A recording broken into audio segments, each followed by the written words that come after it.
I want you, the listener. Yes, I want you, the listener, to press the like button, the subscribe button, but more importantly, comments. Comments that you liked or disliked the topic discussed.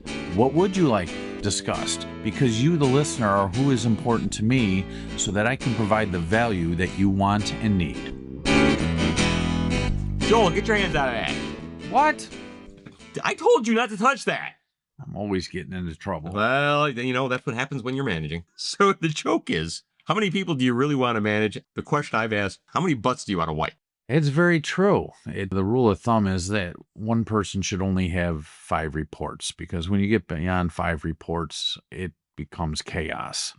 And then when you look at the commercial cleaning or even a maid service, home cleaning service, it's even harder because people aren't under the same roof that you are and you're trying to manage from afar. If you can't manage people, you don't want to grow very big. Okay. If you want to grow as a company, if you really want to manage people, you have to be a conductor. What I mean by that is you're up there in front as a focal point, people being able to see you, and you tune in as to what person has to step in and do their role at what time. Just like you're in front of a symphony. And when it all works together, it is the most beautiful sound in the world. You know, it's interesting that you use that picture, Joel. As I look at an orchestral conductor, the leader's back is to the audience. It's the people who are receiving aren't really looking at that person. They're looking at the players, the doers, rather than the leader. Yes, that is correct. And that's how it should be in business. As you grow, you got to find the individuals that do key parts in your company better than you do. You need to know enough to know when things are going wrong and when they're going right, but you don't need to know every little detail. That's why I have an HR manager. That's why I have an HR consultant that helps support that individual, because I don't know all the nuances of what they need to be doing. That's why I have an operations manager. That is why I have a nighttime manager that oversees the nighttime work.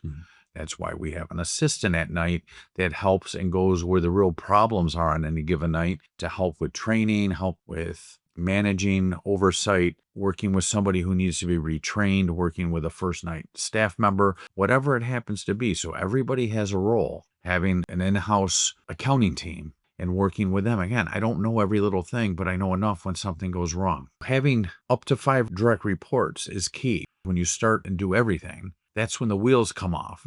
We've talked about the train going off the tracks. And that's sometimes what happens with a company that grows rapidly. That can happen very easy. You, the owner, can see what's coming, and you know that, oh, this has got to be done, that's got to be done, and you get more involved in it than you should. And by the time you fix the problem, you realize you haven't spent any time with the other people. And all of a sudden, systems are falling apart. Things that are in place to keep it on the tracks, people are starting to cut corners. And I'm not saying they do that on purpose. That type of stuff happens. The old adage, when the cat is away, the mouse will play.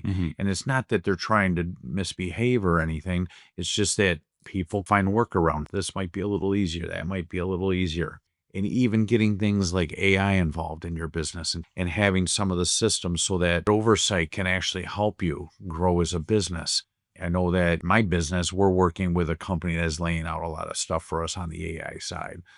And recently was informed that there's parts of my business that are involved in AI I wasn't even aware of. So that's when people are in the right places and doing the things. And as they report back, you realize why things are working smooth.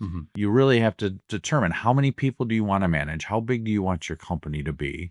Because if you're doing the real analysis that you have, you know how much work an individual can do, and you know how much you can charge for that per hour. And then you know how much of that is direct to labor, direct to overhead, and what's left over profit-wise that goes into a bucket to help grow the company to the next level. Now, as you're working with consulting clients, there are probably some indicators: personality style, operating style, might even be the style of language. What are some of the things that clue you in when someone says, I'm really ready to grow, and you have a yeah, but moment?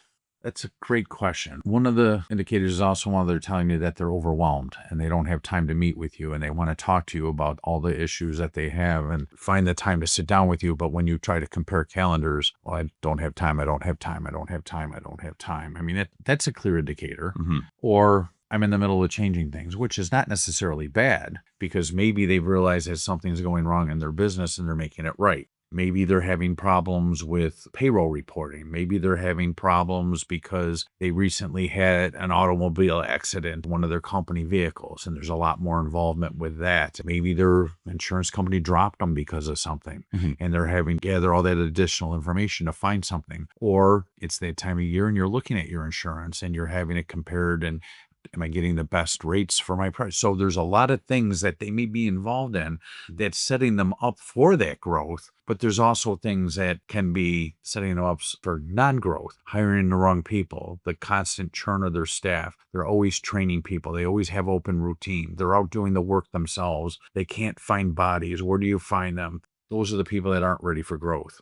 And Joel, I'm now talking to you as well as our listener. Any one of those instances is an understandable business adjustment. Yes. An outside thing came up. How does it relate to your business? Your staff is impacted. Your finances are impacted because of a thing. That's completely understandable. Dear owner, as you're listening, every one of those things is always followed by another thing, and you cannot find the time to be coached or educated to grow, then there's a problem. It's that constant chaos that prevents real growth. Dealing with situations is completely understandable, but never having time to really grow and have a coach, a leader, a mentor is not just detrimental, it's deadly. Without a doubt. If you find yourself in that situation, what you need to do is carve out an hour of peace for your first conversation with Joel. Joel, where should they contact you? They go to my website. There's a contact page that they can fill out. I will return the message, docsfs.com. Thank you, Joel. You're welcome.